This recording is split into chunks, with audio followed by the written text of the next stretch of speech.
Sports Intel with Ryan Walsh is brought to you by Harry Freebed, Collectible Insurance Services, West Michigan Eye Care Associates, Eric Hall Aesthetic and General Dentistry, Calder Financial, Grand Management Group, Encore Business Group, and Rydan Investments. Sports Intel with Ryan Walsh. Stay informed and stay vigilant.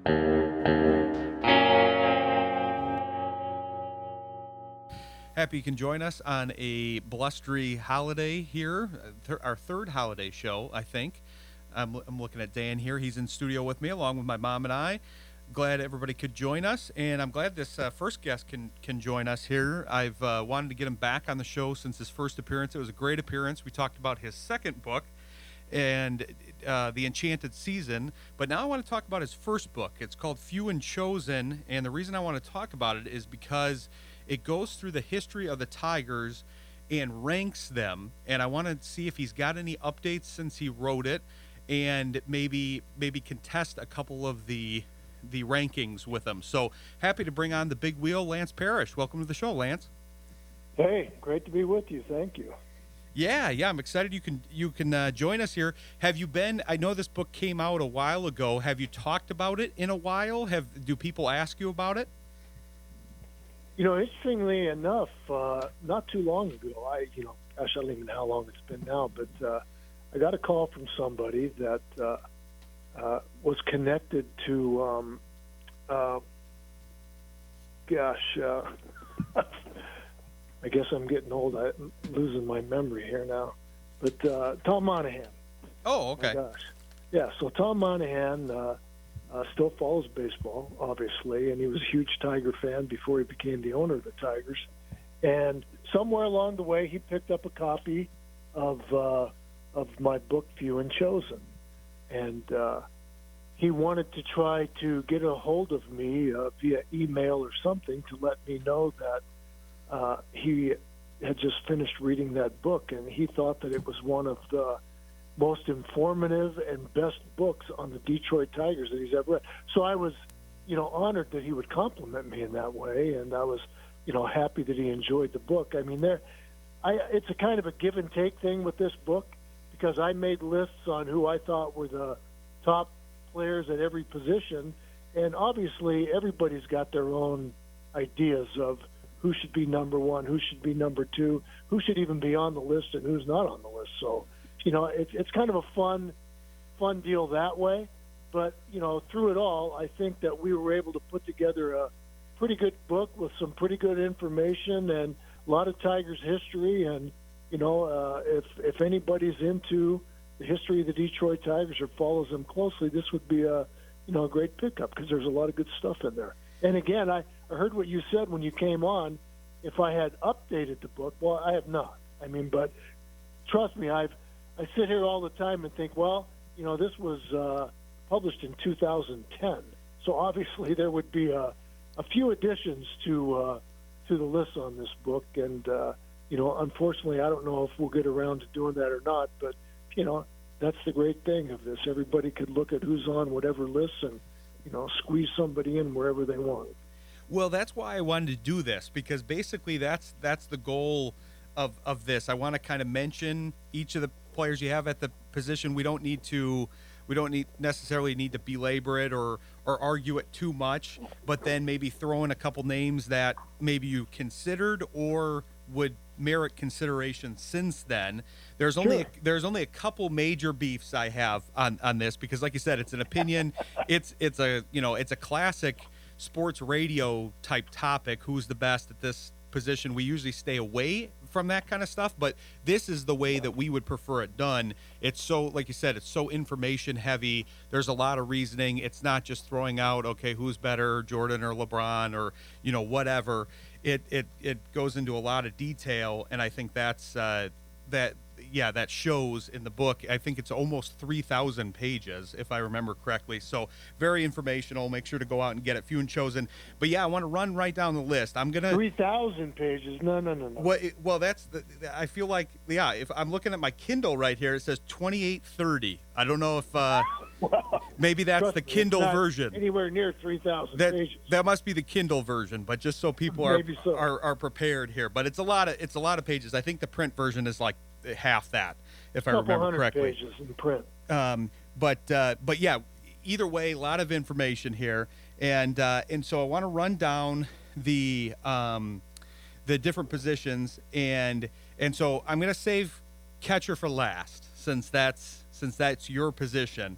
So I'm going to start with first base. You've got Hank Greenberg, Norm Cash, Rudy York, Cecil Fielder, and Tony Clark as your top 5 there. I was a huge Cecil Fielder fan growing up. One of my first memories of the Tigers is him coming out of the dugout with Zubas on, Tigers Zubas back in the day, and autographing 2 things for me, even though he was only supposed to sign 1. That was a fun memory that made me a Tigers fan for life. But I would imagine there's one big change that we would make since 2010 here.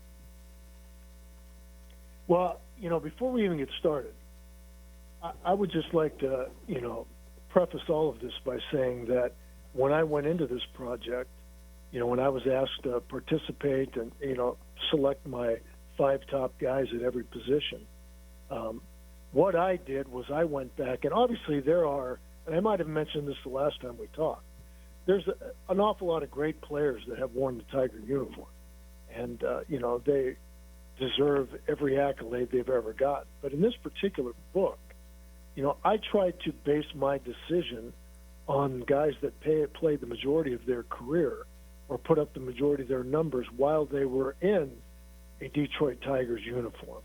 So somebody might have had an amazing career and, only played a couple of years of that with the Tigers. And somebody else might not have had as amazing a career totally, but for the Tigers, they put up some pretty amazing numbers as well.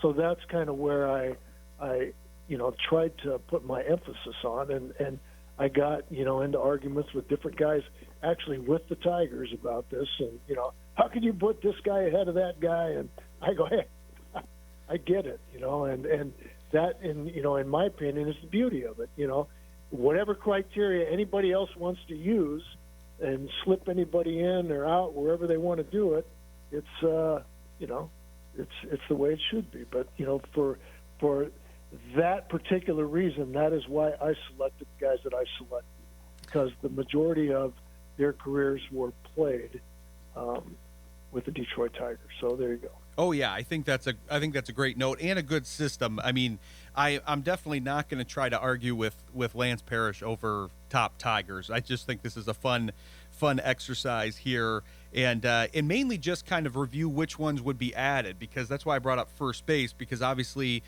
you had, whether you want to put him at first or third, he mainly played first, right. But you obviously had Miguel Cabrera after that. Exactly. Well, he would obviously be in this book, and a fabulous player. Obviously a first ballot Hall of Famer, so he would. And again, I could put him at third or first. I don't even know where he would actually fit better in, but he would be in the book, no question. Yeah, I mean, I feel like with your list at third, he would immediately launch to the front of third, because you've got Travis Fryman, George Kell, Ray Boone, Pinky Higgins, and your teammate Tom Brookins on that on that list. Good list for sure, but Miggy would find his way on there if we had him at third, so he'd be one of those. Don't want to miss. Well, if I did upgrade this book, I would probably definitely would put him at third base.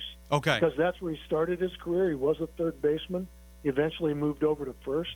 But in my way of looking at his career, when he first broke into the major leagues, and for a good part of the early part of his career, he was a third baseman. So I think, and for my own selection purposes, I would probably put him in at third base. Okay, that's good to know. So we'll slot him in there. We obviously skipped over second base, so you got Charlie Gehringer, Sweet Lou Whitaker, Placido Polanco, one of my favorites, Dick McAuliffe, and Eddie Mayo in there. That seems like a pretty solid list. I don't know if there'd be any additions since then. I guess Ian Kinsler would be the one, kind of, since you wrote the book. Well, I mean, he probably could. I would have to review the numbers and everything, but there's some pretty solid guys, in in that top 5. I mean, he might be able to squeeze in there somewhere, but I don't think he's going to displace Charlie Gehringer or Lou Whitaker. Or, I mean, Placido Polanco, for everybody that remembers, put some pretty dang good years together for the Tigers. And obviously Dick McAuliffe was pretty good as well. So, yeah, I mean, Ian could fit in there. He was a great player, but, that would have to require a little research and see if actually he would make that top 5 list or not. He was a great player. Yeah, and I know I'm putting you on the spot here, but it's just fun to kind of talk about it. I agree. I'm with you. Yeah, and kind of get your just off the cuff thoughts here. So we'll move on to shortstop. You got Alan Trammell. That's an obvious one. Kuhn, Carlos Guillen, Billy Rogelio, Ed Brinkman. That one I couldn't really. I mean, you could. I guess you could make an argument for. I'm sure you considered Donnie Bush when you were initially doing it, and then there wasn't a lot of contenders since then. Jose Iglesias was a great defensive shortstop, but didn't necessarily put up the hitting numbers necessary. True, and I mean, obviously Iglesias was a pretty solid defensive guy. Never really put the offense together. But I don't think that anybody else would be able to bump any of these guys off of this list as well. I mean, it has been close to 15 years. Well, it has been 15 years since this book came out, but nobody has really stepped up to had an Alan Trammell type career. Or, I thought maybe when Javi came over here that he might throw up some big numbers, but he struggled a little bit. So, and there's been a lot of guys that have been in and out of that lineup for a number of years, so nobody's really stuck around long enough to actually,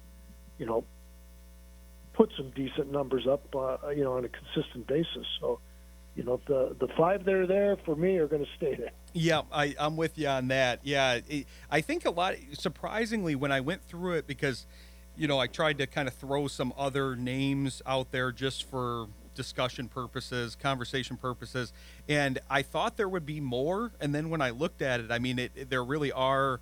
It's really hard to argue a lot of these. I mean, you can for discussion purposes, but yeah, I thought there would be more from the present era. But other than Miggy and a couple others, there really weren't a lot of definitive ones from this era. So we'll move to the outfield here, and you've got Bobby Veach, Willie Horton, Rocky Colavito, Goose Goslin, and Heidi Manouche in there and left.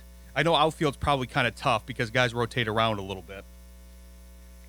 Well, they do, and it's outfield would probably be the toughest one because it's just these guys put up some some of the earlier guys put up just incredible numbers. Gibby would obviously be a guy. Maglio, Bobby Higginson put some good years together. I'm trying to think of recent guys that have been in the lineup long enough to actually warrant to be even in the discussion. But it's maybe somebody out of this most recent crew will step up and rise to the occasion. But there's been a lot of changeover. I guess the difficult thing in today's game is that a lot of players don't stay with one team long enough to put together, what you would consider a lengthy enough of a career with that particular team to be on any list. So it makes it harder. Oh, definitely, and the Tigers were fortunate to have guys like you and others, Trammell, Whitaker, Al Kaline. There was a lot of guys that spent all or most of their career there in Detroit that had very successful careers. So we got to take a quick break, but we'll pick up on the outfield here because a couple of the names you mentioned would be included, especially once we move to right field, and then we'll hit the center as well. So we'll continue going through Lance's book, Few and Chosen, and we'll talk to you after the break. Stick with us. You're listening to Sports Intel on Jethro FM. Happy to come back here with Lance Parrish talking about his book, Few and Chosen, running through the positions here. We're about halfway, so we're in the outfield. You mentioned Higginson. That was one that I had kind of written down in left, and then the other guys that you mentioned, I think you have in right field, because you have Al Kaline, which is an obvious one, Heilman, Sam Crawford, Gibby you have in right, and then Maglio you mentioned, I know, when we started talking outfield. Both those guys you have slotted in right field. But right field's a tough one because that leaves Jim Northrup out. Well, and it leaves Willie Horton out. You know, I mean, when you're picking a top five, it's, you know, there's obviously going to be guys that are a little bit further down the list that, you know, you go, hey, well, what about this guy? What about that guy? Well, yeah, I get that. But, you know, the top guys are the top guys, and there are guys that put up some great numbers. Willie Horton played the majority of his career with the Tigers and hit over 300 home runs, over 1,000 RBIs and all that. You know, he obviously had the big throw from left field in the World Series in '68 to nail Lou Brock at the plate. And, you know, he's a Tiger legend. You know, he's got a statue out in center field at Comerica Park. But, you know, when it just came down to overall numbers, you know, he kind of got squeezed out. So, you know, he will always be a Tigers icon. But, you know, for this specific list, you know, he just fell a little short of the other guys. So there are always going to be those guys. And you did actually sneak Horton in left. You do have him in left field. You've got him ranked number 2. You've got Willie number 2 in left. I do. Yep. So you did get him.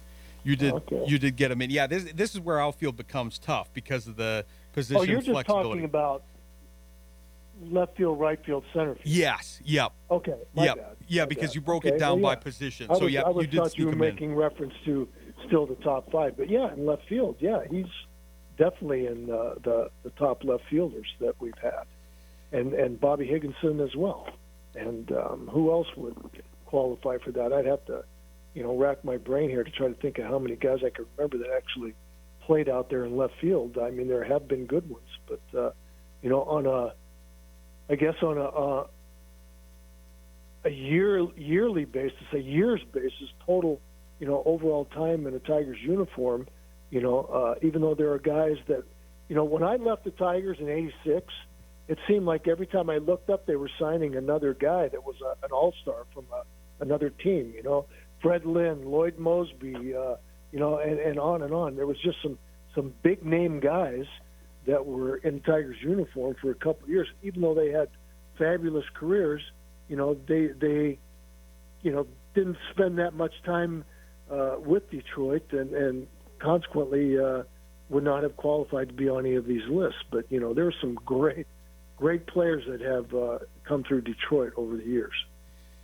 Yeah, definitely. And that was a good note that you made at the beginning, because, yeah, you've got to, I mean, the fact of the matter is you've got to draw the line somewhere, one with the stats on the team, and, yeah, if you only give yourself 5 down, 5 to pick, then, you know, you're going to leave people off no matter how many you make. 10, you know, then whoever is 11th is going to be left off. So it's tough, but it is an interesting discussion. So then we've got the pitchers. You did break those down into right-handers, left-handers, and closers.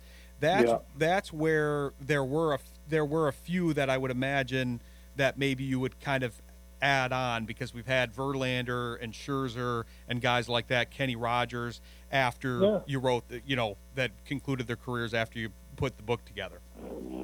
Well, there's no question that, you know, Verlander and Scherzer would be on the list. You know, and there are some guys that are making some headway that I think, you know, somewhere down the road might qualify to be on these lists. But, you know, you're talking about a list of guys that have, you know, put up some amazing numbers, whether it be for just long enough period of time or for an extended period of time to be on these lists. You know, there's no question in my mind that Verlander is, you know, going to be in the Hall of Fame. Scherzer probably is going to be in the Hall of Fame as well. So, you know, those two guys would definitely make this list. And, you know, as far as some of the other guys. You mentioned Kenny Rogers. Well, Kenny Rogers pitched for the Tigers for a while, but the majority of what he did was either with the Texas Rangers or somebody else. So, yeah, he's a great pitcher. But, again, if we're going on my criteria, he would have had to been in a Tigers uniform probably a little bit longer, unless there was nobody else that, qualified for the length of time that they were in a Tigers uniform to be on either of these lists. Oh, yeah. I mean, there's some great pitchers that have come through here and are, that are rising to the occasion right now in a Tigers uniform. So I'm, looking forward to see how this plays out. Oh, definitely. Yeah, you could see somebody like Scooble if he continues down the path that he's on, making his way to this list. That's the fun part. You can keep revising it every few years here and kind of add the players in as they earn their way onto it. So yeah, speaking of that, there's a current. So you did managers as well, and there's a current manager plus one that concluded his career after you did the book. That I would imagine would merit some consideration with that, because you had Leland and Hinch since then. Yeah. Well, I mean, the jury's still out on AJ. I mean, obviously, he's proven himself very capable. He's done well with the Astros. He's done, a yeoman's job with his staff trying to reshape this Tigers roster and turn them into a winning club. But we'll just kind of see where that goes, throughout the years. But yeah, he definitely is right there in the conversation. Jim Leland, is no brainer. He is, liked by so many people for obvious reasons. Not only a great manager, but just a great human being. So, I think everybody that I don't think I've. And here's the, just from my own personal perspective, I don't think I've talked to one person that has ever gotten to know Jim Leland or had the opportunity to play for Jim Leland that hasn't had great things to say about Jim Leland. I mean, he's just, he's a man's man. He's a great manager. He's a great communicator. He's actually fun to be around. I don't know if you've ever had the opportunity to spend any time around him. He's got a great sense of humor and, very knowledgeable about the game. So, just a quality guy and would be on top of anybody's list. Oh yeah, I've heard the stories. I haven't had the pleasure, but I've heard a lot of the stories. It was fun to see those stories going around the time of his Hall of Fame induction too, because yeah, he comes off as kind of a gruff character, but I know he's got a sneaky good sense of humor too about him. Well, he tries to be very humble, but and then I appreciate that. He never tries to let the moment,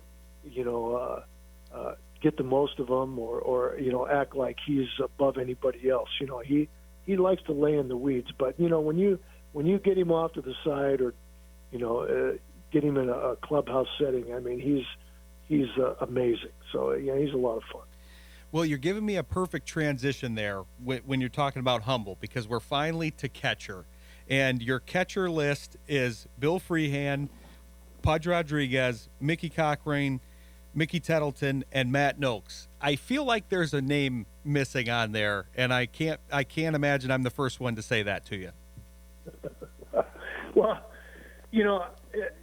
I felt more comfortable excluding myself because I wrote the book, for crying out loud. I didn't, I felt like I had a pretty decent run with the Tigers, and people can slip me in if they want, and that's. But I stipulated that at the beginning of the conversation. You can put anybody in wherever you want. And it was, and I'll be honest with you, Phil Pepe was the one that inserted that little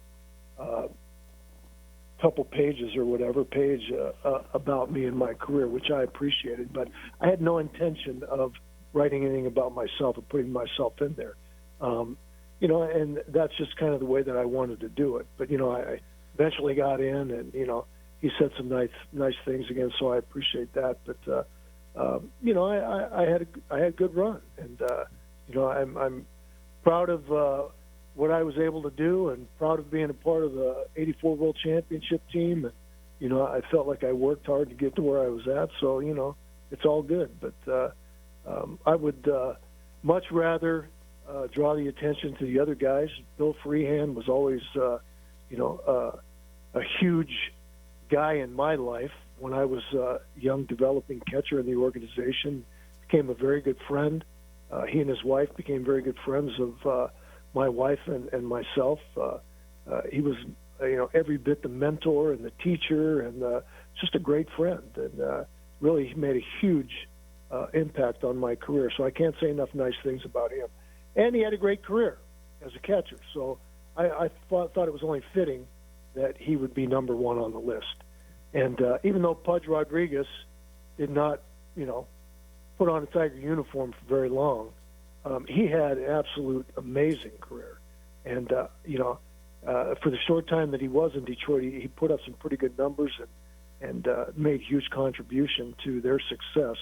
So, I thought it was only fitting that he was on there. But, for me, he would be, in the running for the top catcher of all time, to be honest with you. I mean, he is just an amazing, amazing talent. You look at his numbers and, a lot of catchers that have come along the way, their numbers pale in comparison to his numbers. He just had an amazing career, but enough said about that. The other guys, they were great players. They put up some good numbers with the Tigers. There weren't really, to be honest with you, that many guys to pick from. I would,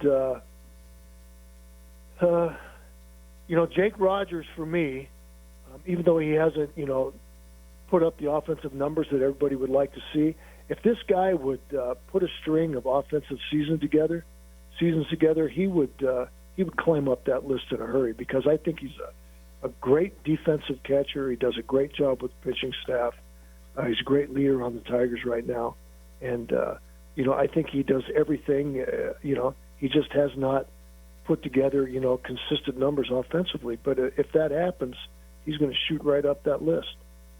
Definitely, yeah. He's one of my favorites to watch on this team, and I can imagine he's one of yours as well, especially since he plays your position. But yeah, that was a great summary. I'm glad we ended on catcher. Yeah, I just wanted to give you a hard time. I completely respect you not putting yourself on the list. We all know you belong on there, but like you said, you have to have some objectivity there. You were the writer, so that was fun to talk about. I'm glad we could do that. But speaking of Rogers and the rest of the crew, we're out of time for this interview, but I'd love to have you back on either at the start of the season or right around the beginning of the season so we can preview this team here and kick off the season right, because I feel like they're headed in the right direction here. Well, I'm right there with you. I think they are too, and I would love to, have another chat with you about what's going on. I mean, I think that they've finally turned the corner. And they've got, an abundance of talent on this ball club. Obviously, staying healthy is a big part of it. If they can keep everybody in the lineup and, guys, just take the next step, in their abilities in their career, we just might have something. So I'm very anxious to see how this season, plays out and how guys do. And I just think that, we have. At least I do have high expectations for this Detroit Tigers team this year. Definitely, and they've made some good moves in the offseason so far, so I'm excited to talk with you about how they look and kick off the season with that. So we'll have you back on here probably in April time frame when the season kicks off, but appreciate you going through your books here. Be sure to check those out, Few and Chosen and The Enchanted Season. He has a lot of good stories about freehand in The Enchanted Season. I've read both, and they're both very good. So we appreciate you being on the show, Lance. My pleasure. Thank you, Ryan. Thanks. We'll talk to you soon. You bet. Take care. All right, you too.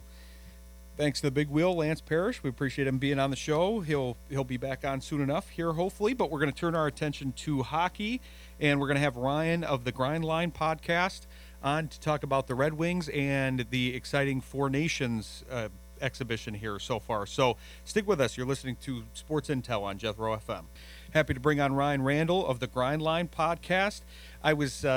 We were just talking baseball here, but we're going to talk basketball after this. And one of the main things I was thinking here with the week we've had is we had essentially two all-star games here, and one was kind of much maligned in the basketball All-Star game, and they keep trying to retool it. But this is essentially replacing Four Nations is essentially replacing the All-Star game for the NHL.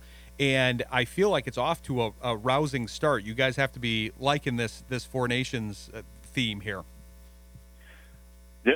First of all, thanks for having me on, Ryan. It's been the best possible thing for the NHL and hockey, I think, over the last decade. And the way that you've seen Detroit represented with Raymond and Larkin, and just really the top players in the NHL showing their best amongst the top competition, it's been fantastic. Yeah, it's been fun to watch. I was catching up on games before before the interview here, but I was thankful to catch the USA Canada game because that was one of the craziest starts to a game I've seen in a long time. One of my favorite shows is Whose Line Is It Anyway? I like the improv element of that show, and I remember there was a bit where they had one of the guys, Ryan Stiles, our namesake, do hockey in 30 seconds, and basically he just kept breaking out into fights. They'd skate, and then there was a fight every 3 seconds.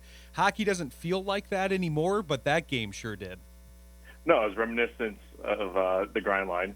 No pun intended on throwing myself out there, but you go back to the late 90s for the Wings, and you were used to seeing that type of thing out there, and to find out that it was almost a premeditated event.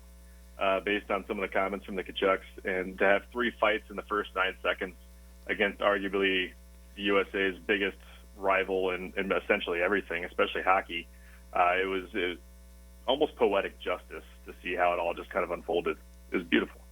Well, yeah, definitely those first 2 were premeditated, and you could tell that they were planning the second one while the first one was going on and kind of squaring each other up for after that one was done so that the Kachucks could share the box together. But I don't know about that third one. I know it happened really quickly, but it did happen in more of obviously the hockey play. It happened in front of the goal. There was a bit of a scrum. That one seemed a little more authentic. It did. I think Miller was a part of the group chat with what is being essentially dubbed as the Bash Brothers with Kachucks right now. And they all wanted to get their piece, is essentially what it came down to. And it seemed like when JT Miller went to the net front there, as you mentioned, Parayko gave him a little bit of a high shove, and that was his cue to drop the gloves. That's why he got the extra penalty, and it put Canada on a power play early on. But, I mean, it just added to the flavor. I mean, it was already a hostile atmosphere for U.S. coming into Montreal in what is arguably one of the greatest hockey cities in the world. So you know that they were going to feel the heat, but I felt like they really helped calm those nerves, if you will, coming in, the way they were able to bring those fights to the table. And it just kind of set the tone early on, even though Canada did come out and score first, but it didn't seem to really thwart what U.S. had planned for them. I loved the Bash Brothers. That was one of the things that got me into hockey, was watching Fulton and Dean there on the Mighty Ducks. But yeah, that was a fun way to kick off the game, and now it's going to be a fun way. I know they have one of the games going on, I think, right now, and we had one game earlier today, but we've already got the finals decided, and I feel like it's the best possible final for us here, with having a very intense rematch. Oh, it's going to be wild, and I love the fact that it is back here in the States. It's in Boston, one of the best hockey cities in really the United States, and it's obviously not Detroit. That there's the bias coming out, but it couldn't be, I think, in a better location, because you know that they're going to be passionate. They've been watching the games. They've been seeing what's been going on. I think we're about 20-ish minutes away from puck drop with Sweden, so we get Larkin versus Raymond tonight for the Wings fans. So they're kind of going through the motions. I think there's a few changes in the lineup to make sure that they have the best possible group going on Thursday, but it's going to be a fantastic game, and I can't wait to watch it. Yeah, they've really been able to channel the intensity for this, because essentially it is an exhibition. I know it's for a cup and for a trophy, but obviously wrapping things in the flag always helps. But it was just it was interesting to watch both over the weekend, because I made sure to watch everything I could from both the Four Nations and from the NBA All-Star Game to prepare for this and the next interview, and they were just so different in the level of effort and interest. And then tangentially interest from the fans as well, because the basketball All-Star game has been maligned by many fans and the press, and I haven't heard one person say anything bad about the Four Nations. No, and quite the opposite, like you said, for what the NBA had on for their showing. And ironically enough, I saw something from today on X that the NBA is now, there's talks or some type of chatter has arisen, seeing the success of what the NHL did and going to U.S. versus the world. But the way that the NHL has handled it, I mean, they had the ratings for the U.S. and Canada game, if I remember correctly, they peaked at 5.2 million, which was the highest non-Stanley Cup final matchup since 2019. I mean, if you're Gary Bettman, you're seeing the dollar signs going through your eyes right now. But it's also just the fact that you've had people talking about it nonstop since Thursday night. And you also, I think Freebird is probably up there in the U.S. for the number one song in the U.S. right now. That's awesome. That's one of our bumpers in the show too. So that's perfect here. But yeah, it has been really fun to watch. I've gotten into hockey mainly because I wanted to cover it for the show, but I have gotten back into hockey over the last season or so, getting into this team a little bit. So it's been fun to reconnect with it. Yeah, what do you think of the Red Wings that are participating here? That's the only thing I'm not sure of. I'd like to get your take on that, because you mentioned Raymond and Larkin in there. They're clearly having a lot of fun. They're clearly excelling there as they have all season. Do you think this is the only thing that was a little bit, not upsetting, but a little bit questionable for me, is this was not a great time for the Red Wings in particular to take a break because they were so hot, but hopefully they'll still come back with a lot of energy here, because I'm sure even though these are hard games and they're having to travel a lot, I have a feeling that Larkin and Raymond will still have a lot in the tank when they come back. I know, it's scary. I mean, we talked about that on a recent episode, actually. You look at, since Todd McCullough took the Red Wings over on December 27th, they have the third most points in the entire league, and they're third by only 1 point. Dallas and Washington are the only two teams that have been better than them since December 27th.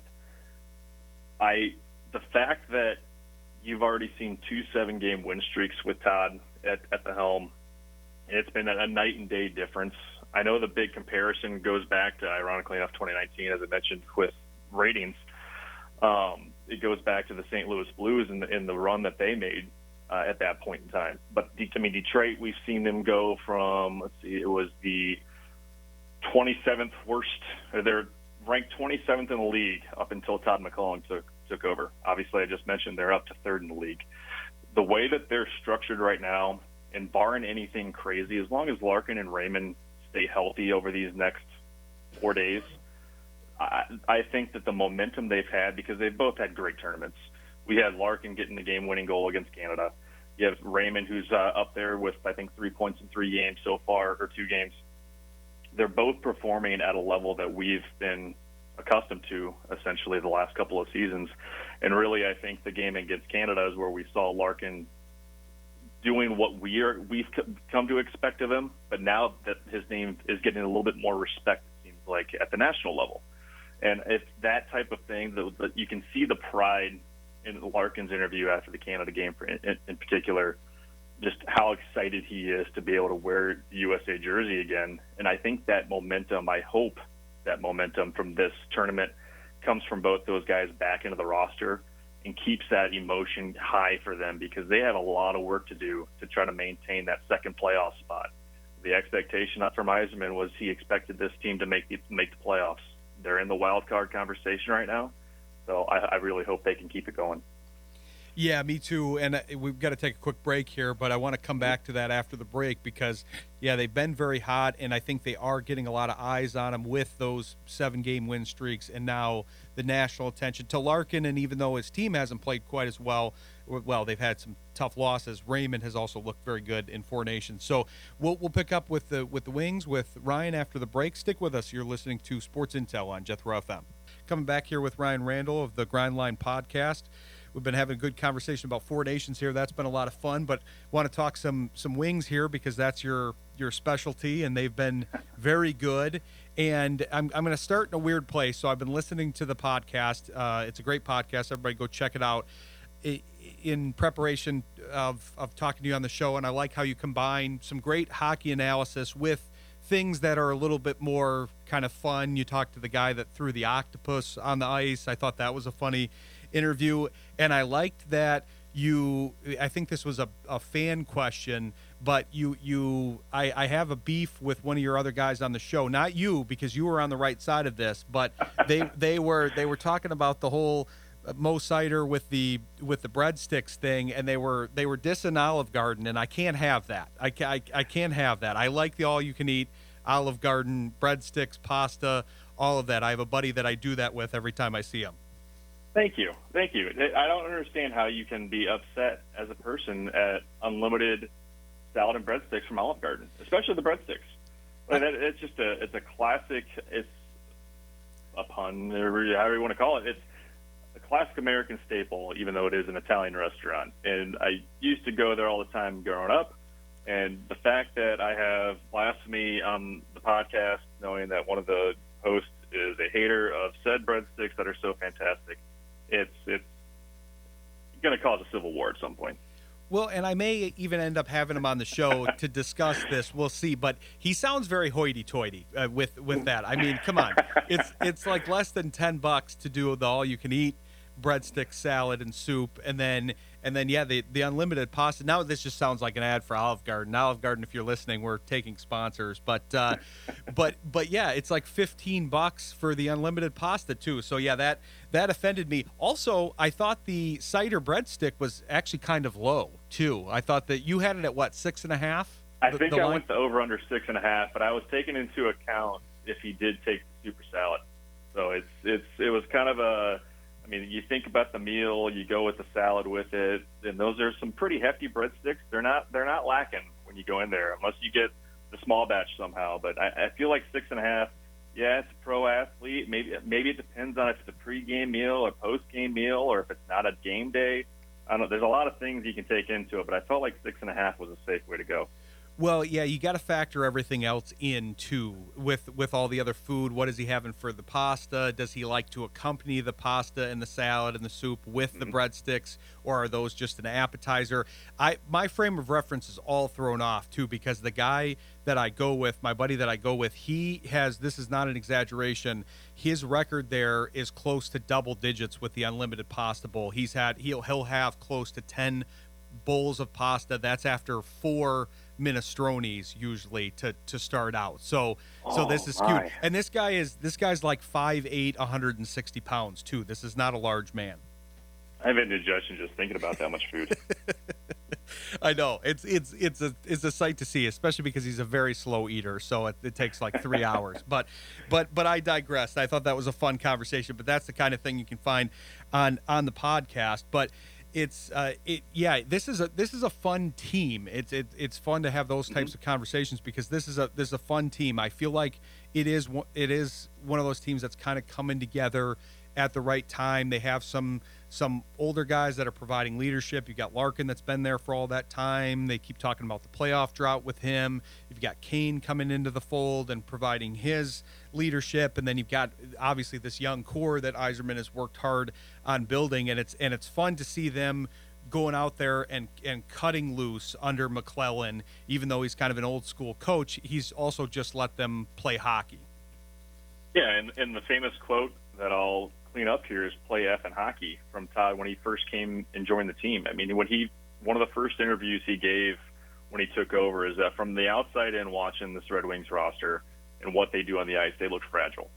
So he essentially was there to throw the stone in a glass house, if you will, and really reset these guys to do what they were expected to do. I mean, we like I said, I mentioned how Yzerman's expectations were for this team to be in the playoffs, and he seems to have found the spark to hopefully push them toward that. Like we said, I mean, hopefully this Four Nations break doesn't impact them negatively in that sense, but you like you said, you got Larkin and Raymond leading the way, and Lucas Raymond currently has 57 points through 55 games. I think that he's becoming a star that we were hoping for, but weren't necessarily expecting it to be. But since McClellan took over, you've got 4 guys at a point per game pace, to include Patrick Kane, who missed some time with injury.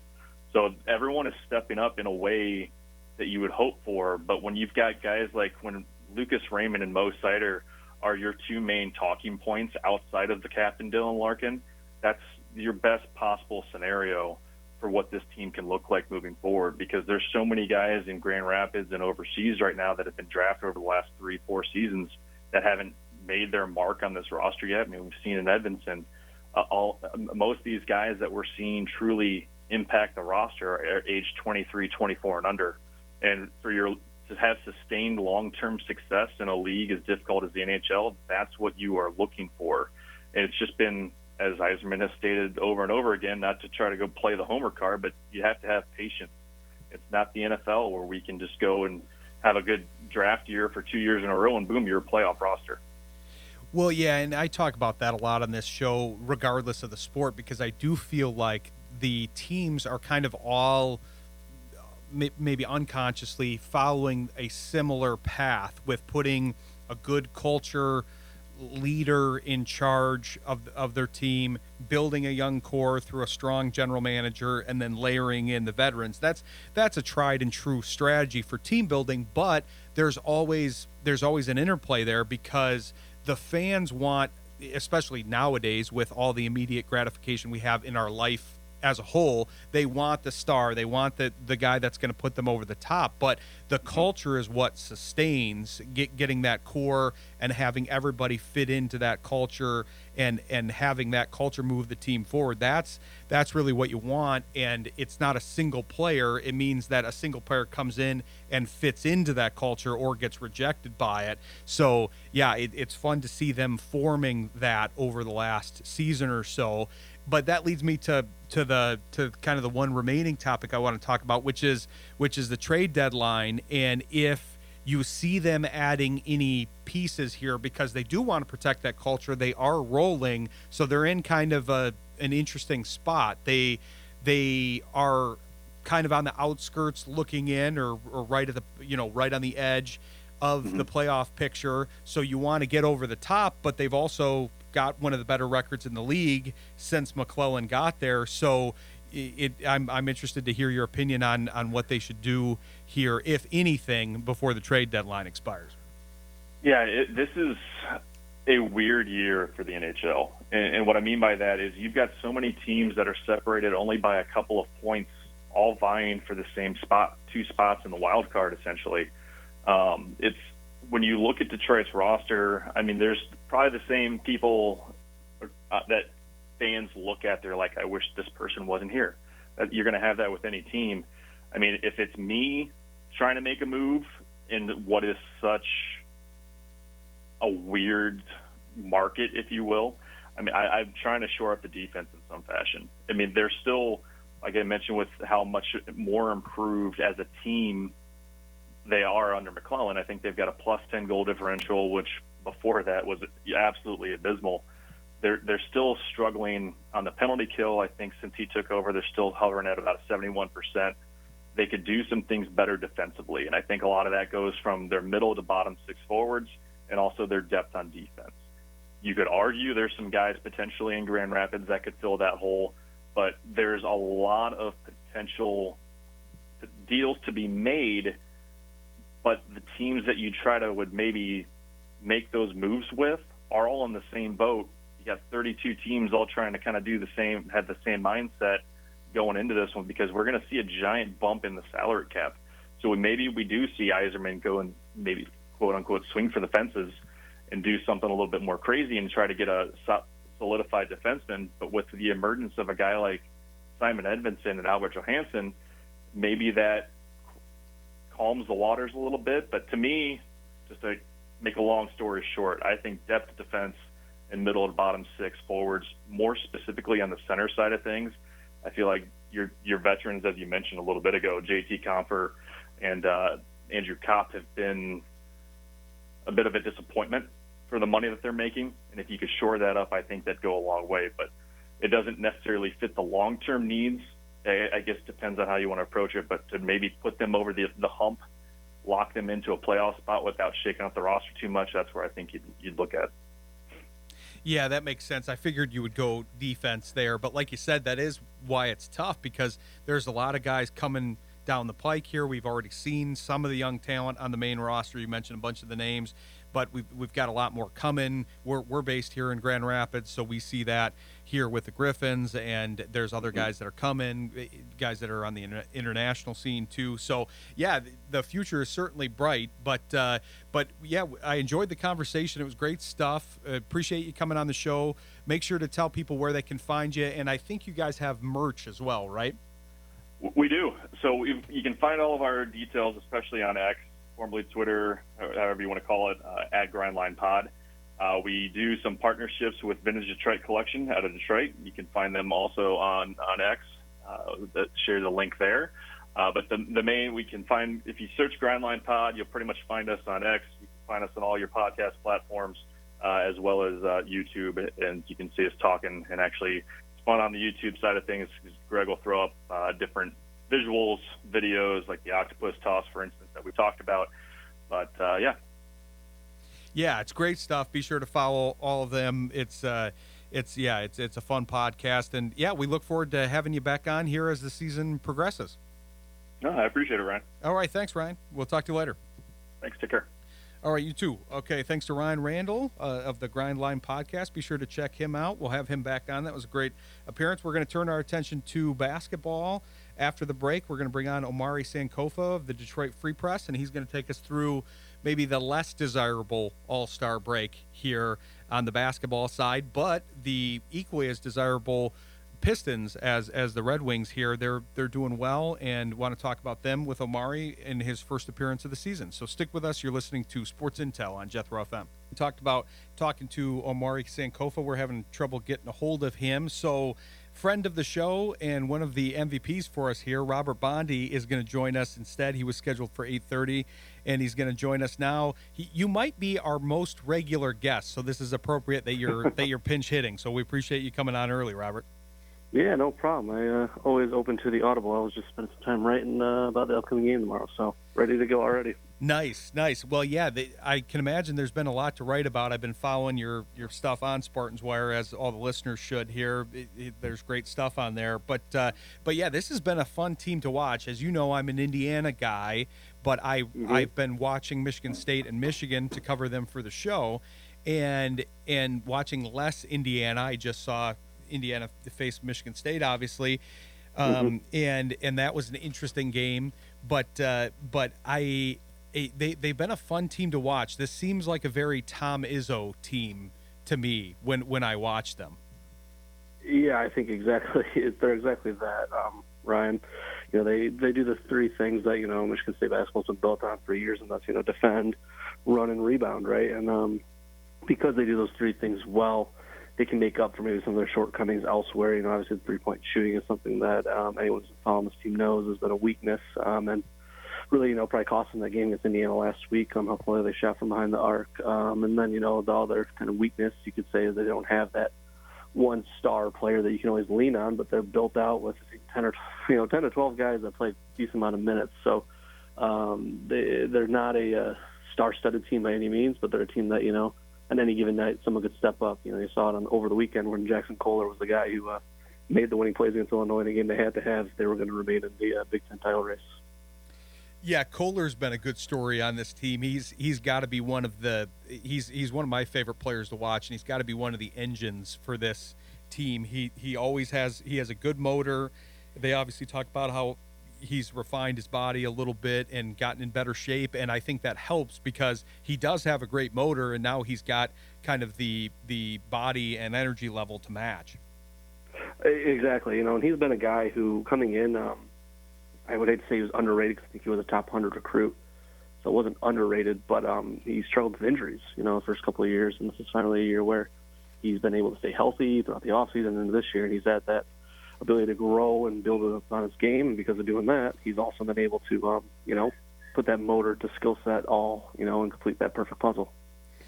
Yeah, and he's been key because I know they had pretty high expectations for Fiddler, and I feel like he's absorbed some of the minutes and provided some of the things that maybe they expected more from him, with a little bit more ability to kind of get into the post and bang in the post a little bit more. So yeah, I'm hoping that for Michigan State's sake, that Fiddler gets hot down the stretch, because I think that could be one of the keys to them making a run here in the tournament, as the season, Big Ten tournament, and NCAA tournament will be very tough, because they've got a tough remaining schedule here. Yeah, exactly. I mean, Fiddler's certainly been a guy that, they expected to get more out of him. They simply didn't get that this year. And like you said, there's still plenty of time, right? It just takes a few games to get hot. He's had a few games where he bailed them out and played well. So that's certainly possible. But, I mean, with the remaining slate, they're going to need guys like him and, Kohler and, Jace Richardson, Akins. There has to be at least one guy each night is going to have to step up, because the remaining schedule is it's a gauntlet. I mean, starting this week, they play Purdue tomorrow. They got Michigan 2 times between the last 6 games. They have Wisconsin, and then that road trip to Maryland and Iowa is no joke either. So the remaining schedule is probably what's going to keep them from, in my opinion, winning the Big Ten, or at least getting a share of it, especially with how hot Michigan's been playing. But, if they could finish strong, maybe pick up four wins across the final 6, that at least puts them in a position where they're going to get a good seed going in the tournament. Maybe, you get lucky, Michigan drops some games that you don't see coming, and maybe they do hang a banner. But overall, the opportunity's there for them. If they can continue to play well and build off what they've done, they're going to be right in the thick of it till the end, and put themselves in a position where maybe they could go on a run in March. Yeah, there's pretty. I mean, the teams that the Spartans put out there typically are pretty upperclassmen laden. This is a little bit of a younger team, especially with Richardson being one of the key guys. Mm-hmm. But I feel like they're pretty well experienced here, and they're poised because they are kind of an Izzo type team. I am curious because it is the older teams, the veteran teams with more experience, and then it usually seems like, not that big men can't factor in. We had Edey and Klingon and guys like that factor in previous years, but it usually seems to be a guard-dominated tournament once you get to the Big Ten tournament and then the NCAA tournament. So I'm curious who you kind of have your eye on as far as stepping up. You've got Richardson, like you mentioned, as one of the young guys. Akins seems like one of those guys that still has some potential to take the game over if he needs to, and he kind of has that mettle. So there's a few guys that could kind of step into it. That's one of the best things about this team, is they're even, they're very varied, and so any guy can step up on a given night here. Yeah, I mean, that's exactly it. I think Akins has probably been the most consistent all year round, right? I mean, in the last few games, he hasn't necessarily played his best ball, but he's been that guy that each night you're getting, 12 to 14 points from, so you can always lean on him. But if you're going to go on a big run, you need to have probably more than that, right? Or you're going to need someone like Richardson or even Trey Holloman. I've been really impressed with his progression this year. If they can get those two guys to have big nights along with what you get from Akins on a night-to-night basis, then you're going to be probably just fine. So,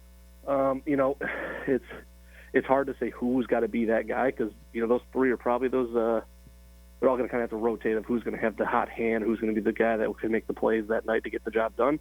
But, there's also going to be some fingers pointed at Jeremy Fears Jr., who's also got to play, I don't want to say better offensively, because he's been the key that is, offensively, with the assists and keeping the ball moving on that floor, or that end of the floor. I know there's been some criticism about his scoring and potentially being another Tum Nairn type offensive, let's say anti-threat when it comes to scoring. But he has still been great this year, right? And I think if he can get 8 to 10 points in a game, that's going to be almost like bonus points at that point. So there's a lot of guys that can be that guy for them. It's just a matter of who can step up and be the guy in a consistent basis, on the back-to-back games on a tournament weekend. Yeah, it's going to be fun to watch this team down the stretch, because another tenet of an Izzo team typically is he obviously schedules very tough, heavy out-of-conference schedules, and he's done that again this year, and that usually leads to them being maybe a little bit lower as far as the seeding goes, but more tournament ready than most of the teams. But they should, depending on how this season winds up here, they should be poised pretty well to have a decent seed going into the tournament and be on top of the bracket for most of the time here. So that'll be fun to watch here. I want to get into some of your preview because I know you've been writing about they've got a tough remaining schedule. So I want to talk about that and what we see out of the Big Ten tournament and Big Ten as a whole. I don't think you don't do a Big Ten ranking for the basketball, do you? Just football?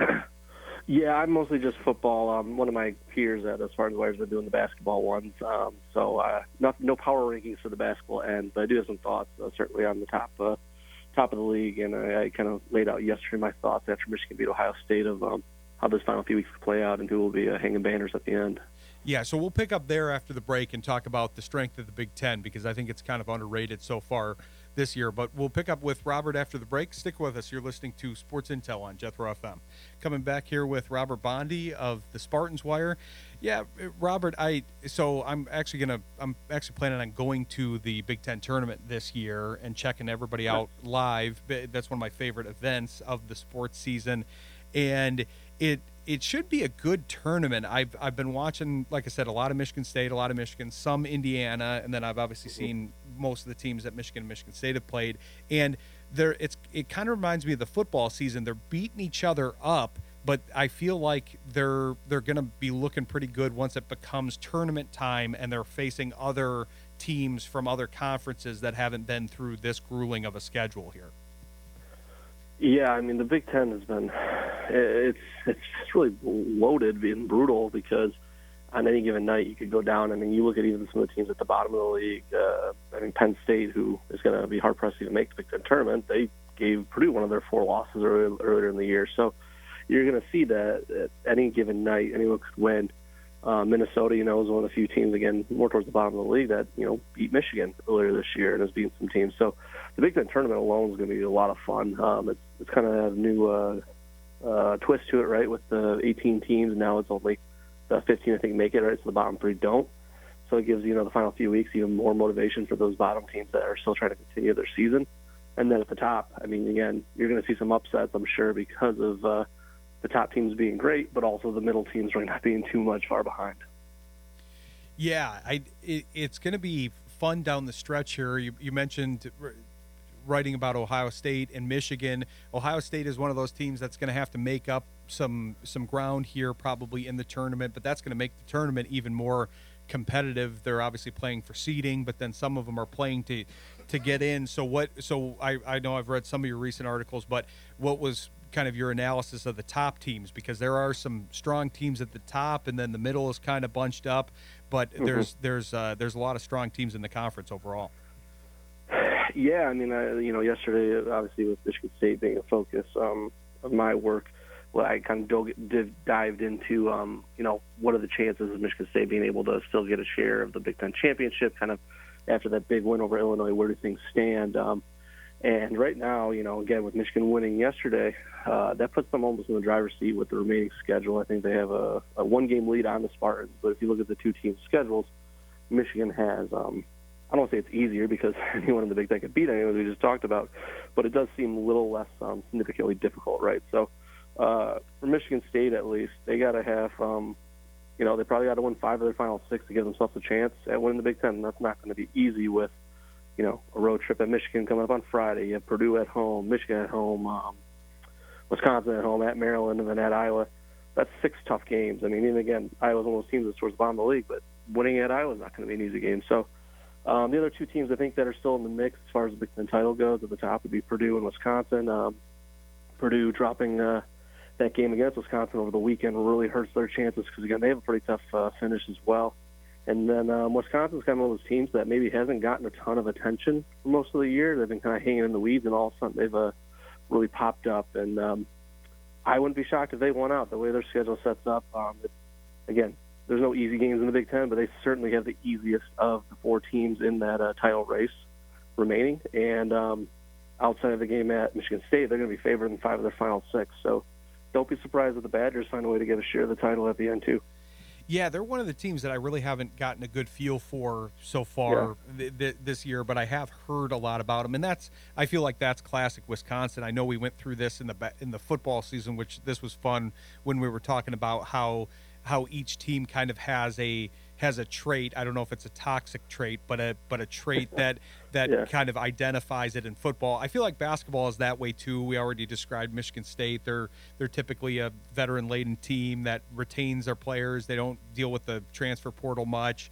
They schedule, a tough schedule, and then Izzo has them ready for the playoffs. Wisconsin, I feel like, is always this type of team where they fly a little bit under the radar. They play very good team ball, and then all of a sudden they launch into the tournament and they drag people into the quicksand and drag them into 60-point games that they then end up losing like 65-63, and they go, wait, we just lost to Wisconsin.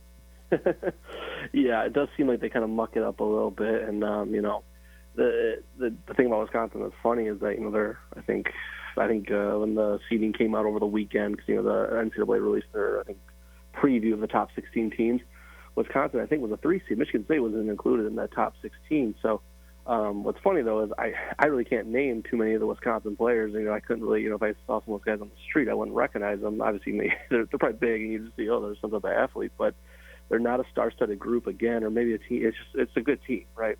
And the fact that they were able to win at Purdue and over the weekend and to continue to put themselves in this position year in year out, it's a lot of credit to that coaching staff and kind of the what they've built there over the years. So again, when I was writing the article the other day, or started writing the article the other day, Wisconsin wasn't one of those teams that really crossed my mind. Then I'm looking at the standings and I'm looking at what they have remaining. It's like there's a pretty good chance they may be winning the Big Ten as well. So.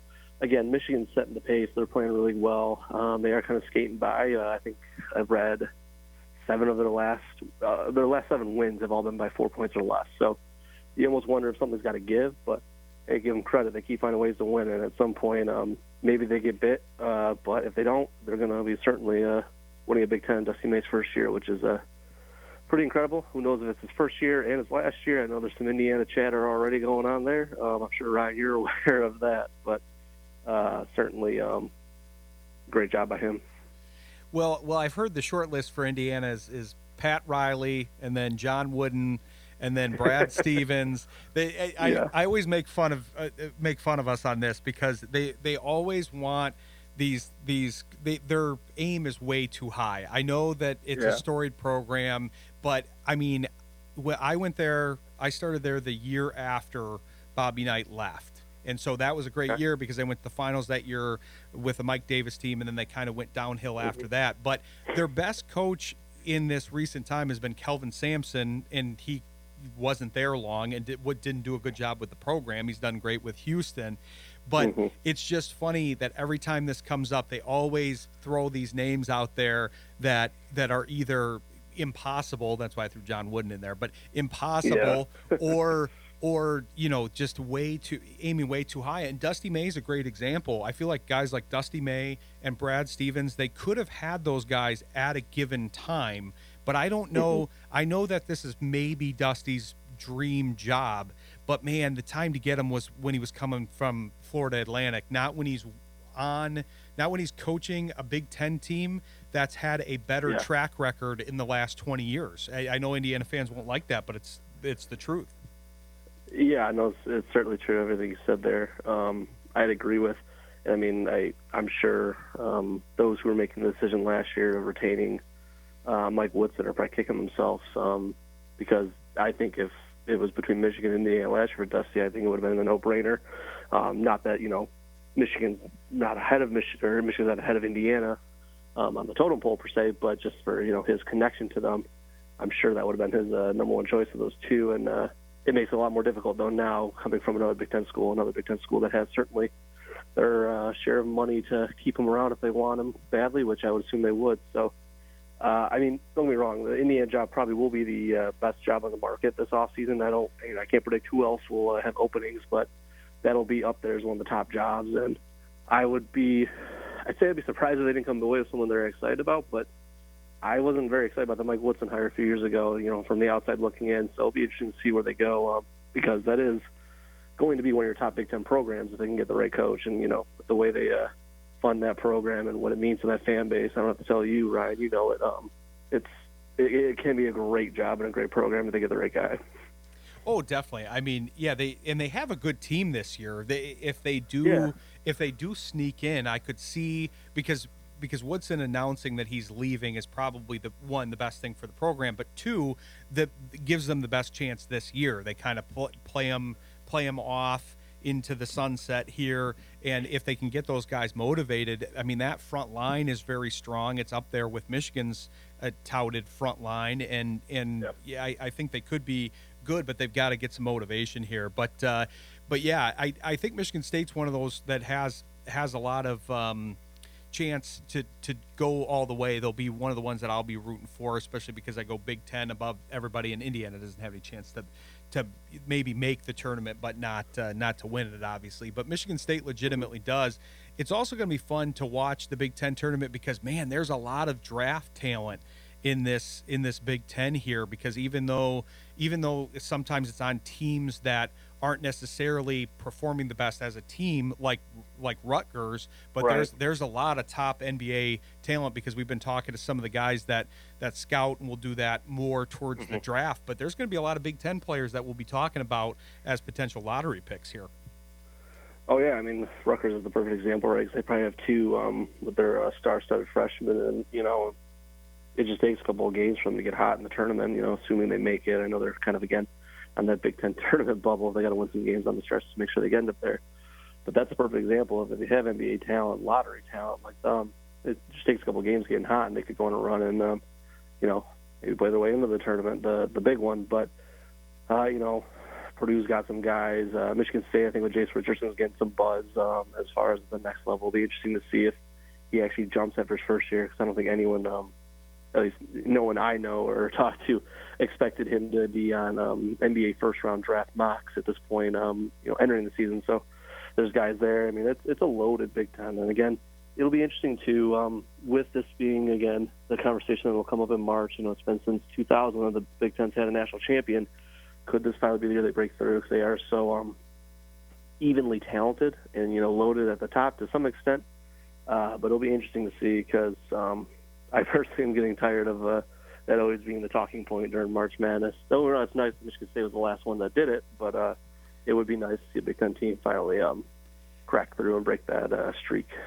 Yeah, and you know as well as anybody that all of this stuff kind of gets aggregated. That's why I like talking with different people, talking with you, because we try to talk about sports a little differently. I try to watch. I only read the people that are kind of on the show and things like that, because once you start reading stuff like that, it's like I've now heard that in pretty much every broadcast leading up to the tournament, and now we're going to hear it all through the Big Ten tournament and all through the NCAA tournament. We're going to hear it 100 times from Iron Eagle during the tournament. And I'm with you. The Big Ten is strong this year, and I think this could be the year. And I root for the Big Ten, so I'd like it for that reason. But I'd just like it to reset the number here to 2025. Yeah, I agree. And I mean, Purdue came very close last year. I mean, that's a perfect example, right? If there's been some really good Big Ten teams that maybe have just happened to run into a generational team. Purdue last year, I think, was probably a national championship most years. UConn just was, one of those generational teams you'll remember. Michigan State in 2009, I think, when they lost to North Carolina in the finals, that was a incredible Tar Heels team, right? So there's been some close calls, some great chances. Indiana, I know, as you mentioned, with Mike Davis, a good team that lost to Maryland. So it'd be nice to see one finally break through. I know the SEC is equally loaded, and the Big 12's got some great teams too. So it'll be a fun tournament to see how it all plays out. But it'd be nice to see a team like Michigan State, obviously, in my own personal bias, but I wouldn't be surprised if Michigan went on a run with their front court, and even their guard play has been playing better and better. Purdue's always got great coaching with Matt Painter, and they, have guards that can do it, have done it the last few years. And then, maybe a team like Wisconsin and Maryland. There could be some teams that sneak up and go on a run as well. Yeah, it'll be fun to watch them down the stretch, and we'll definitely have you back on as things heat up here, because we'll be talking Michigan State and the Big Ten a lot, because they've got a big week this week here. But tell people where they can find your coverage here in the meantime. Yeah, no, definitely. I'm always writing for Spartans Wire. I'm a USA Today affiliate, so just search Spartans Wire in your Google search, and you'll find us. I'm also, somewhat active on my X account at Robert Bondy 5. So give me a follow, and I'll definitely have some coverage as we're getting into one of the best times of year, March Madness.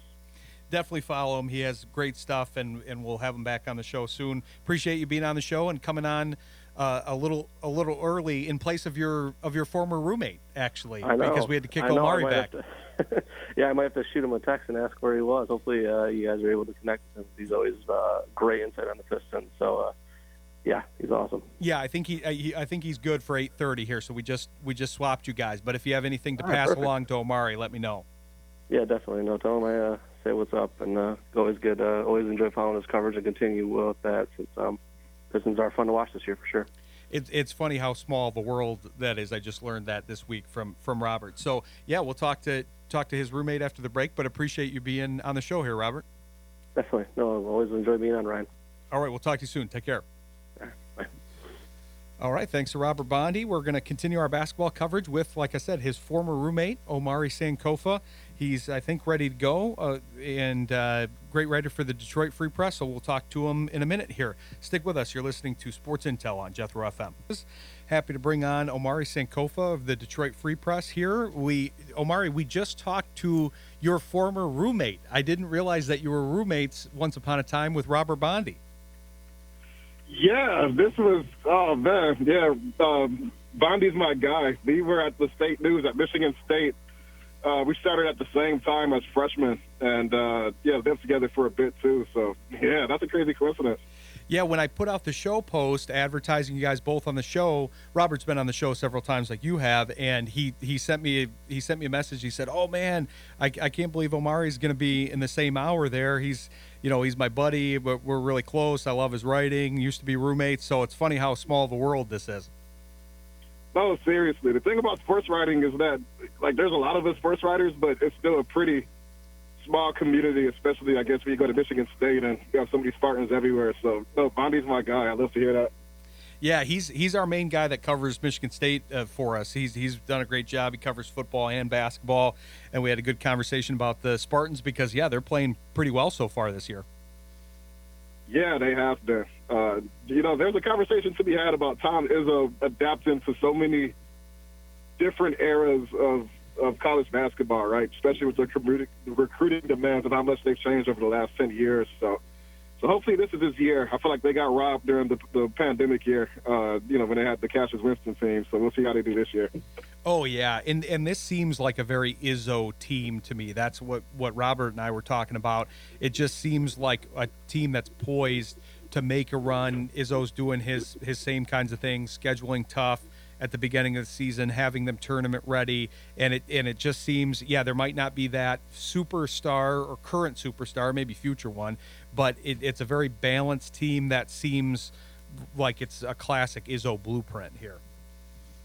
It does. I mean, they're extremely balanced, and that's what I always look for Izzo teams is, if he needs to go through the roster, he's not filling his starting lineup, can he go 8-9 deep? And they definitely have that.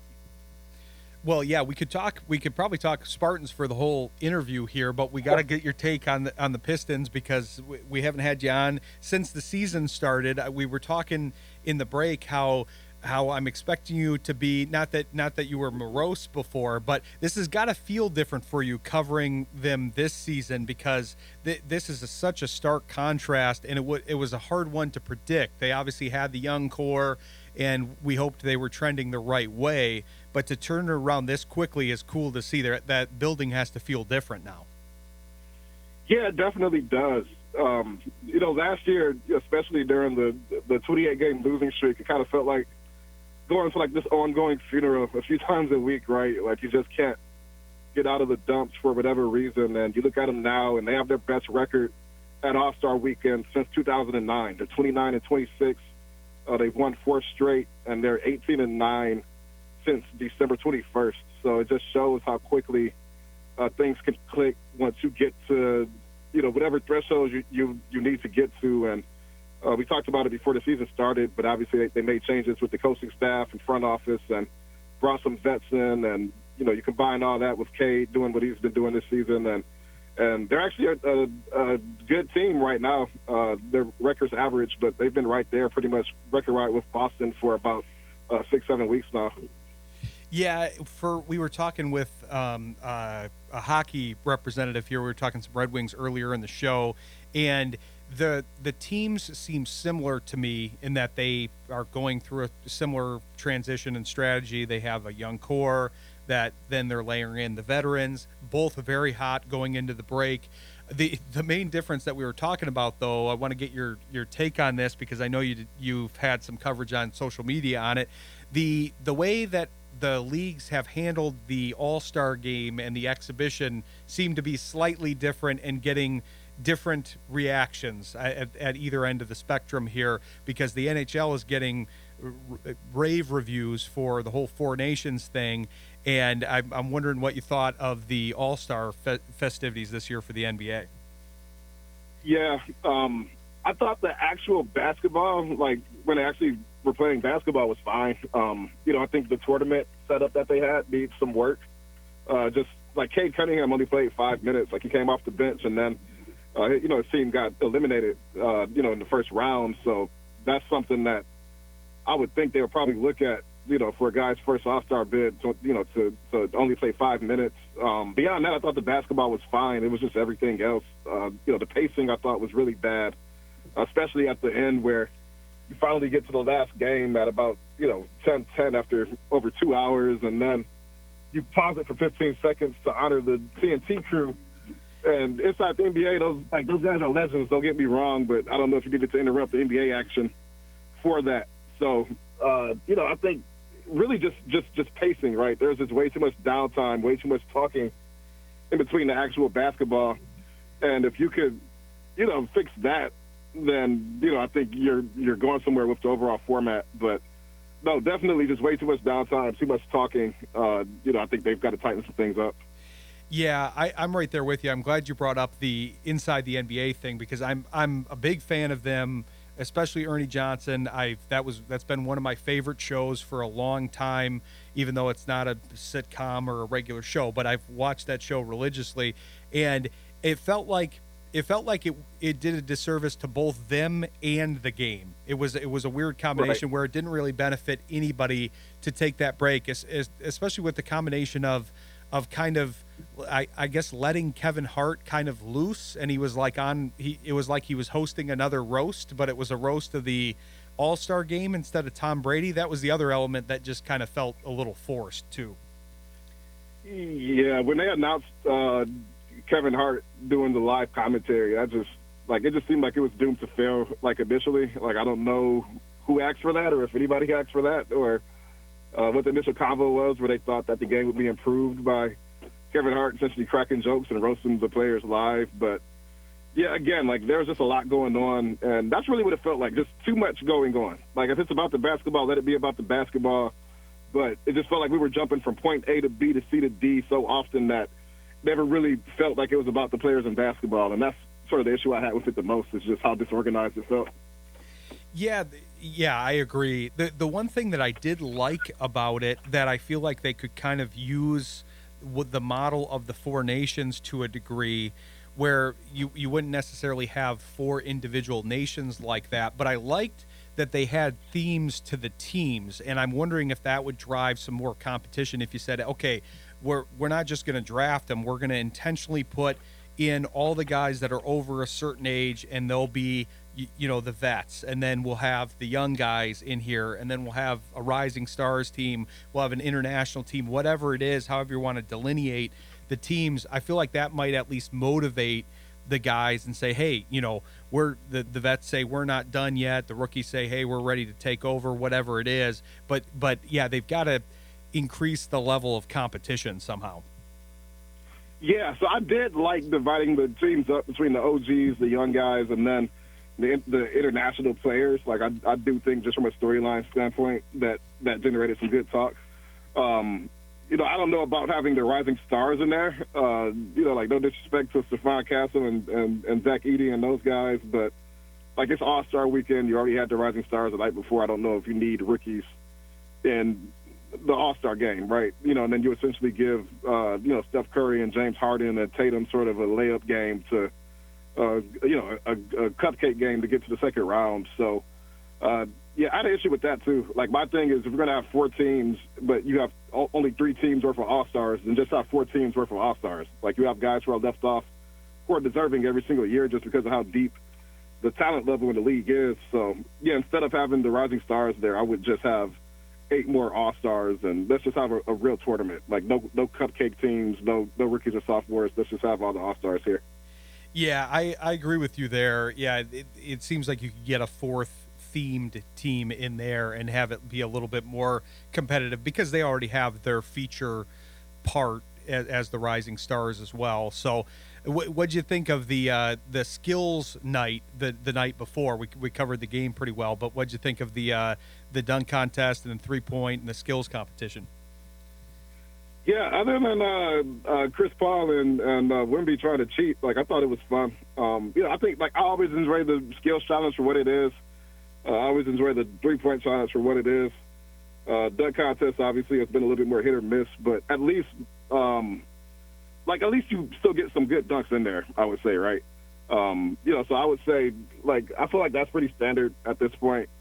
Just don't cheat. Like, I don't get why, Chris Paul would do it and then just try to, like, cheat one of the key aspects of it. I thought that was kind of whack. But otherwise, like, I always enjoy that night.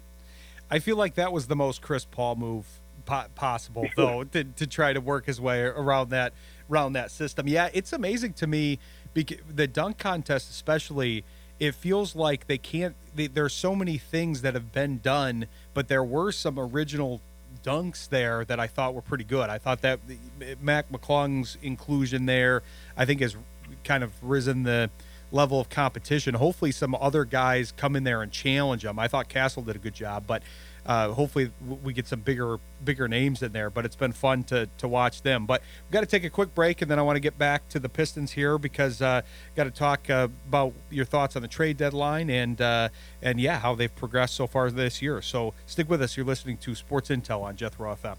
Coming back here with Omari Sankofa, the Detroit Free Press.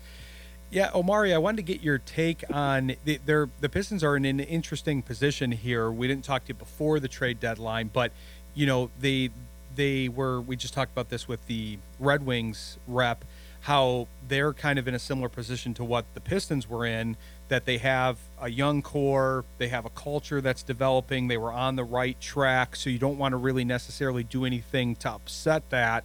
And so I know the big names always get thrown around, and they were talking about making a big move and getting one of these bigger contract guys. But I imagine you have to like what they ended up doing, which is basically they used their unique positioning of being the only team that could take on salary in the way that they did, add assets. And, to get a player of Dennis Schroeder's level for essentially nothing, I thought was pretty impressive. Yeah, so they tried to thread the needle of essentially getting assets and still finding a way to get better.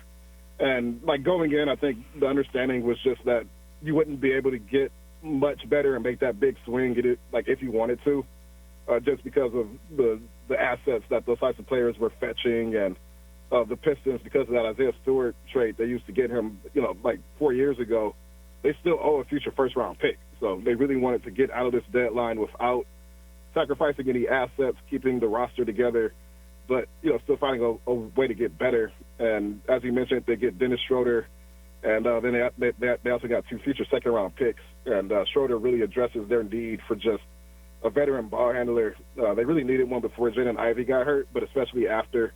You look at the roster, and Cade's essentially the only guy who can fulfill that role. So Schroeder comes in, and he's a 12-year vet.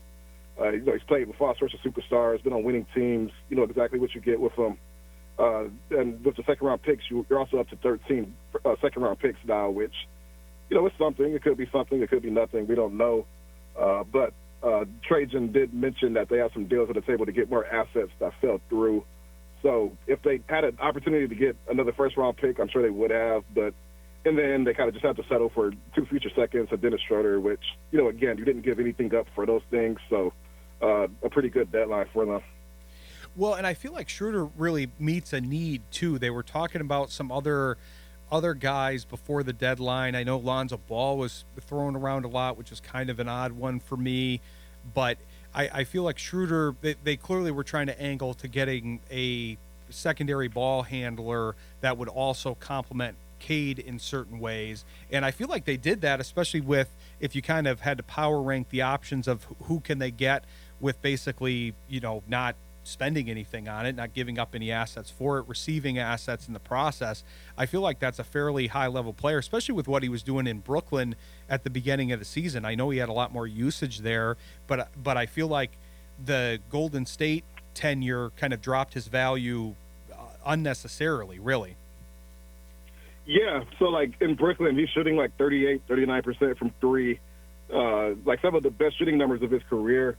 And when he got to Golden State, I think it was just a bad system fit. He got to the rim less. They had him taking a lot more mid-range jumpers, which I think really hurt his efficiency. And like in Detroit, he'll get back to like where he was, right? Like just operating the pick and roll, taking open threes, getting to the rim. I can't imagine the shot diet is going to be similar to where he's just taking a lot of threes. So, you hope he can shoot 38% from three, but even if it's not quite that good, he's still somebody who can fit next to Cade and like just support him both as a playmaker, off-ball shooter, but he can defend a little bit as well too. Yeah, and I didn't know the connection between him and Beasley before he got traded, but I feel like that's going to help too because, man, I mean, we got to talk about him a little bit.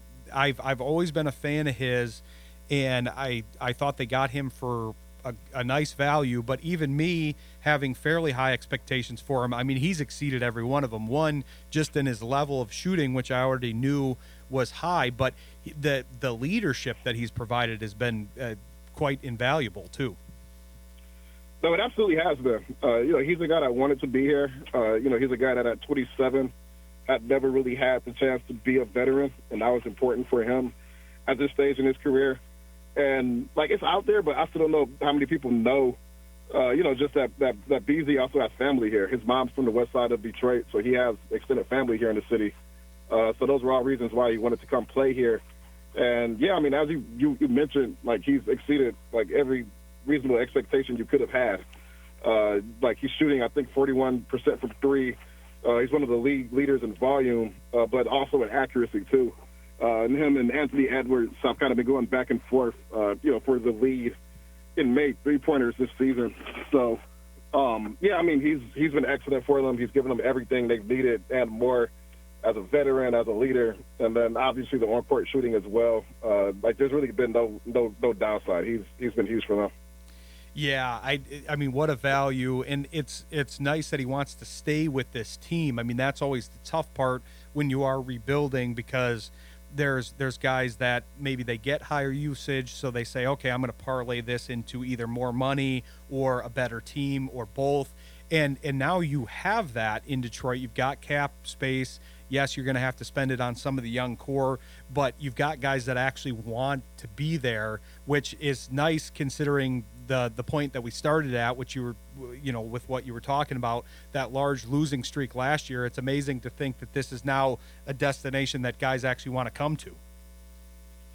Yeah, it just shows how quickly things can change, especially when you have a young team. And, I think when you go through the rebuild process, you don't always know what it's going to look like, right? Like you want to lose games, but you don't want to lose too many games. There's going to be some embarrassment, but you don't want to be too embarrassed. But, last season just, the wheels just kind of came off, right? And that's going to happen sometimes when you rebuild. But, they course corrected it quickly as they could and got new leadership in. But all of it, too, just comes down to Cade. I mean, first-time All-Star, like he's truly been a winning player this season, and he's done everything you would want from a number one pick. So, just perfect storm. If last year was a perfect storm of bad, I think this year has been the opposite. Things are clicking faster than you could expect, and now they've got about 27 games left, and they've got a great opportunity to avoid the play-in altogether and just get into the playoffs. So, I mean, it's been fun to watch, and I know they've been having fun to turn the page off of last season for sure. Yeah, that's amazing that you're saying that statement. I mean, they've already exceeded the win total expectation from most of the sports books by the All-Star break. They're in the playoff hunt and not just in the play-in hunt. Yeah, it's an amazing run so far. I know Cade was excited to make the All-Star game, as all the fans were. I know he probably wanted to show out a little bit better. I saw some of your coverage on that, but because he had the three-point contest, and then he clearly was not happy with Wemby trying a little bit too hard, in his opinion. Wemby is, I guess he's trying to carve out that identity for himself, And it paid off. They did end up winning that game, and even though Cade was on the wrong end, I thought the block that Wemby had on him after Cade had a couple nice plays was fun too. So, I guess if there's another silver lining from the All-Star game is that you did get some of those future superstar rivalry moments as well.